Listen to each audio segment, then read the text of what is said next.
नमस्कार मंडळी, स्वागत आहे तुमचं टुवर्ड्स द अदर वर्ल्डच्या नवीन ब्लॉगमध्ये। आपल्या सगळ्यांना माहितीच आहे गोव्याचे प्लॅन्स मोस्टली कॅन्सल होण्यासाठीच बनतात। अशाच आमच्या एका अचानक झालेल्या गोव्याच्या प्लॅनची सफर तुम्हाला या ब्लॉगमध्ये दाखवणार आहोत, तर हा व्हिडिओ शेवटपर्यंत नक्की बघा आणि तुम्ही सुद्धा गोव्याच्या अविस्मरणीय क्षणांचा आनंद घ्या। आमचा गोव्याचा प्लॅन झाला होता साऊथ गोवाला जाण्यासाठी। लागलीच पुणे ते गोवा फ्लाइट्स तिकीट बुक करून अवघ्या 1 तासात आम्ही मोपा एअरपोर्टला आगमन केलं। एअरपोर्टवरून बाहेर निघताच छान अशा एअरपोर्ट वाइब्सने गोव्याला पोहोचल्याचा फील आहे आणि पटकन टॅक्सी बुक करून आम्ही डेस्टिनेशनकडे रवाना झालो।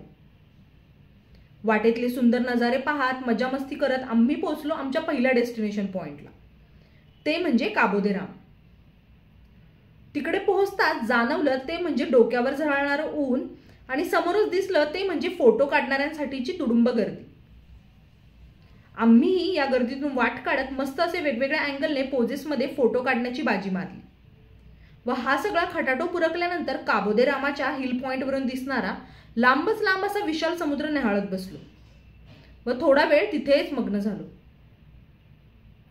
बराच वेळ घालवल्यानंतर काबो दे रामावरून काढता पाय घेऊन वाटेतच पेटपूजा केली। आता आमचं पुढचं डेस्टिनेशन फारच इंटरेस्टिंग होतं आणि आम्हीही तिकडे जाण्यासाठी उत्सुक होतो।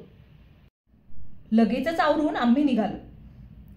गाडी पार्क करून 15 मिनिटाचा ट्रेक करून आम्ही पोहोचलो कोला बीचला। कोला बीचला पोहोचण्यासाठी बरेच वेगवेगळे रस्ते आहेत। आमचा स्टे अगोंडा बीचला असल्या कारणाने आम्ही अगोंडा ते कोला बीच हे गुगल मॅपचे लोकेशन फॉलो करत या ट्रेकला सुरुवात केली। ट्रेकच्या सुरुवातीलाच एक छान असा व्ह्यू पॉइंट आहे जिथे आपण मस्त समुद्र निहाळत वेळ घालवू शकतो। उंचावरून दिसणारे कोला बीचचे विहंगम दृश्य या स्पॉटवरून खूपच छान दिसते। या लोकेशनसाठीची गुगल मॅपची लिंक डिस्क्रिप्शन मध्ये देत आहे। तुम्हाला सगळ्यांना माहितीच असेल कोला बीच कशासाठी फेमस आहे। तोच कायाकिंगचा एक्सपिरियन्स घेण्यासाठी आम्ही कोला बीचचा प्लॅन बनवला होता। ठरवल्याप्रमाणे प्रत्येक बोटीला 500 रुपये आणि तेही 1.5 तासांसाठी, हे असं सगळं ठरवून कायाकिंगला सुरुवात केली। प्रत्येक ठिकाणावरील प्रत्येक गोष्टीचा अनुभव वेगवेगळा असतो, त्याचप्रमाणे आमच्यासाठी कोला बीचवरील कायाकिंगचा अनुभव युनिक होता। दोन्ही बाजूंनी गर्द नारळाची झाडे, पाण्यात पडलेली त्या झाडांची सावली, मस्त वेगवेगळ्या बोटींचे आकर्षक रंग आणि प्रत्येकाची बोट पाण्यावर स्टेबल राहावी व कायाकिंगचा आनंद लुटावा यासाठी चाललेली धडपड, असं एकंदरीत सगळं जुळून आलं होतं।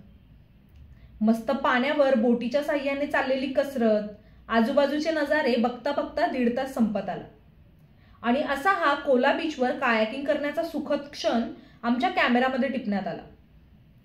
तुम्हीही कधी साऊथ गोवाला येणार असाल तर हा कोला बीचवरील कायाकिंगचा अनुभव नक्की घ्या। कायाकिंग करून भूक तर फार लागली होती, म्हणून खाण्यासाठी काही जागींचे ऑप्शन ठरवत असताना एका मित्राने सुचवलेल्या ठिकाणी जायचे ठरवले। कोला बीचच्या सुरुवातीच्या टोकापासून ते शेवटच्या टोकापर्यंत 10 ते 15 मिनिटं चालत आम्ही पोहोचलो एका सुंदर अशा ठिकाणी, ते म्हणजे सोनेक। कोला बीचच्या अगदी शेवटच्या टोकावर उंच उंच नारळांच्या गर्द झाडीमध्ये वसलेला सोनेका रिसॉर्ट। खरं तर आमचा इथे राहण्याचा प्लॅन होता, पण सगळ्या बुकिंग्स फुल होत्या। येथील स्टे आणि वाइब्स प्रमाणे जेवणही चविष्ट आणि रुचकर होतं। मस्त जेवणावर ताव मारून थोडा वेळ या वातावरणात घालवला। तेवढ्यात फोटो काढण्यासाठी एक सुंदर असं ठिकाण दिसलं आणि फोटो काढता काढता निघायची वेळ झाली। काही फोटोज तुमच्यासाठी शेअर करत आहे, नक्की बघा।